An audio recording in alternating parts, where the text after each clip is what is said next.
Perkenalkan, nama saya Muhammad Marshall, Hubungan Internasional, UIN Syarif Hidayatullah Jakarta, dari kelas 2C, jurusan Hubungan Internasional dengan NIM 1241 1031 03 0077. Pada hari ini, saya akan mempresentasikan ulasan yang telah saya buat untuk memenuhi tugas mata kuliah Teori Hubungan Internasional 1 yang menggunakan buku-buku sebagai berikut.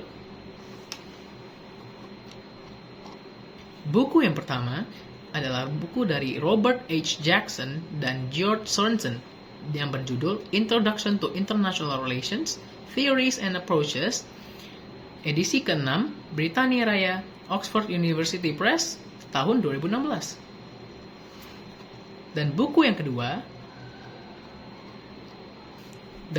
kedua ditulis oleh M. V. Kaupi dan P. R. Viotti yang berjudul International Relations Theory, edisi ke-7, Amerika Serikat, Rowman dan Littlefield Publishers, tahun 2023.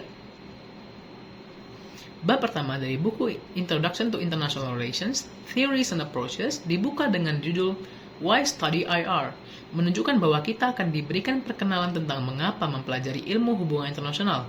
Namun, dalam tulisan ini saya hanya membahas 2 subbab yang di awal, karena subbab tersebut saya anggap lebih penting memberikan pahaman dasar mengenai ilmu hubungan internasional.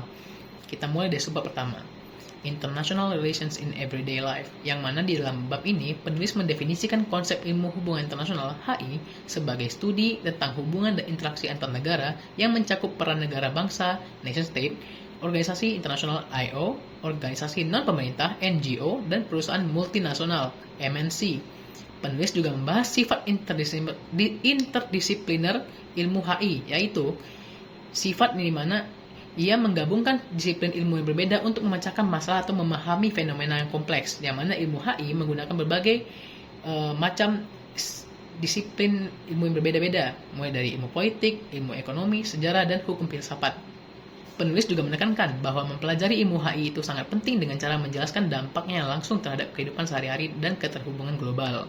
Misalnya, pada kenyataannya seluruh populasi dunia terbagi dalam komunitas-komunitas politik yang terpisah, yakni negara-negara, dan hal ini mempengaruhi cara orang berpikir dan hidup.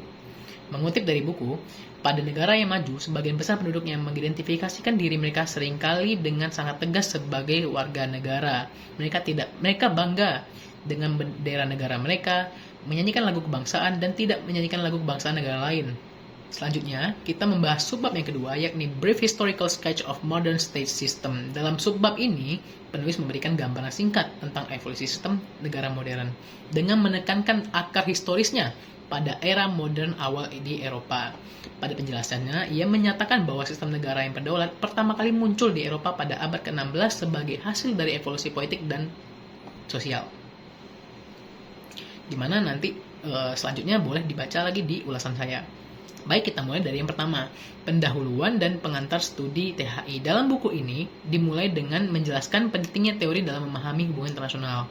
Setiap teori tidak hanya memberikan wawasan tentang fenomena yang diamati, tetapi juga memungkinkan prediksi dan penjelasan terhadap pola-pola yang ada di dalam politik internasional. Pentingnya dasar-dasar epistemologi, metodologi, dan ontologi juga ditekankan sebagai landasan dalam membangun teori yang kuat. Menurut buku ini, teori adalah cara untuk membuat dunia atau sebagian dari dunia lebih mudah dipahami.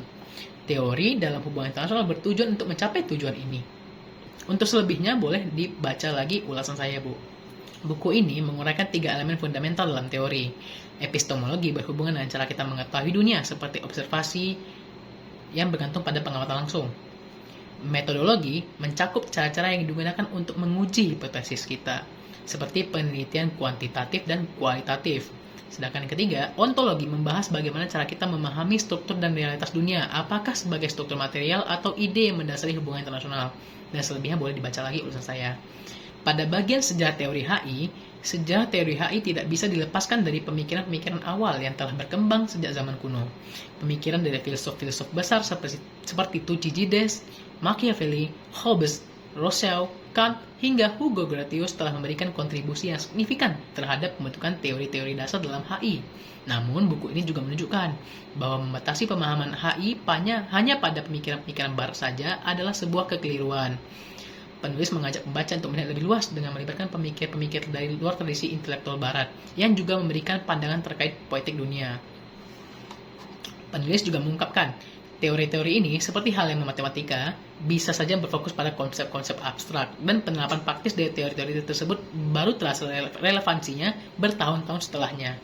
Namun, penerapan teori dalam HI tetap penting, seperti halnya realisme yang melihat negara sebagai aktor utama dengan kepentingan nasionalnya, dan liberalisme yang menekankan pentingnya institusi internasional. Keduanya memberikan wawasan mengenai perilaku negara dalam konteks internasional. Penulis juga menegaskan pentingnya level analisis yang digunakan dalam studi hubungan internasional. Apakah itu level individu, negara, atau sistem internasional tentunya akan mempengaruhi fokus dan cara kita melihat suatu fenomena. Misalnya, jika kita menganalisis konflik atau perang pada level individu, maka kita akan memperhatikan faktor-faktor psikologis atau keputusan pribadi. Namun, jika kita menganalisisnya pada level negara atau sistem internasional, perhatian kita akan lebih terlibat ke faktor-faktor struktural seperti distribusi kekuasaan atau kebijakan luar negeri yang terlibat. Terakhir, dibahas mengenai bagaimana aplikasi THI dapat berhubungan dengan kebijakan luar negeri. Teori-teori yang relevan dengan kebijakan ini seringkali memiliki tujuan yang jelas, seperti mengurangi kemungkinan terjadinya perang, membatasi perlombaan senjata. Kebijakan yang diambil oleh pembuat kebijakan berdasarkan teori ini akan mempertimbangkan prediksi hasil dari implementasi teori tersebut. Namun penerapan teori-teori ini dalam praktik seringkali memerlukan keputusan berdasarkan keadaan nyata di lapangan. Kesimpulan, secara umum, teori ilmu hubungan internasional perlu menjadi landasan pembuatan kebijakan oleh para pemangku kepentingan di dunia internasional. Tetapi, kondisi nyata di dunia ini seringkali membuat teori tidak bisa memprediksi tingkah laku aktor dalam menghadapi krisis atau peristiwa di skala nasional maupun internasional. Baik, sekian dari saya. Terima kasih.